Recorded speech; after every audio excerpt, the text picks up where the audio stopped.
Mira esta foto. ¿Qué pasa aquí? Hay un hombre. Hay una llama. La llama es grande y blanca.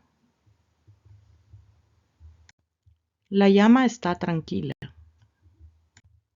El hombre camina con una llama.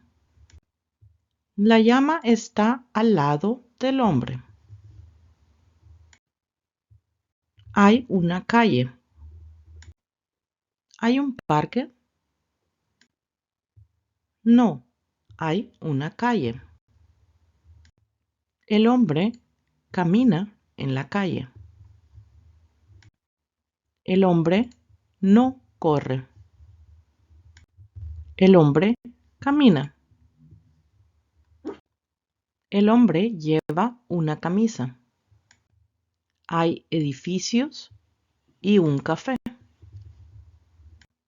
¿Hay un café? Sí, hay un café. Tal vez el hombre quiere café. La llama no quiere café. La llama quiere caminar. Hay personas. Las personas miran la llama. La gente mira y sonríe.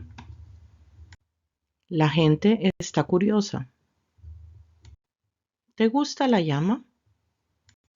Muy bien.